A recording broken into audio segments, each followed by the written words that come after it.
Сохранились очень мало, правда, источников, в основном грузинские, которые сообщают, что горцы иногда принимали участие в военных походах под эгидой грузинских феодалов.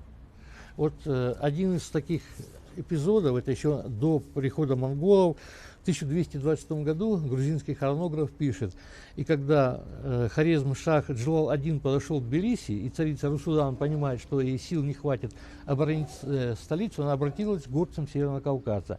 И источник пишет: и отверзла, то есть открыла врата Дарьяльские, и упустила овсов, додзуков, а заодно с ними всех горцев тех мест. И потом, в 1227 году, она вынуждена была выпустить даже свою монету в Грузии, которая распространяется и в Ингушетии. То есть, видимо, это часть той платы, которую она платила тем горцам, которые помогали ей оборонять Тбилиси. Вот как раз, скажем, упоминание дурдзуков, которые участвовали в обороне Тбилиси, в других военных походах, скажем, показывает, что это были предки ингушей, потому что дурдзуками в письменных источниках, это, по-моему, скажем, все кавказоведы понимают, называли именно предков современных ингушей именно того периода.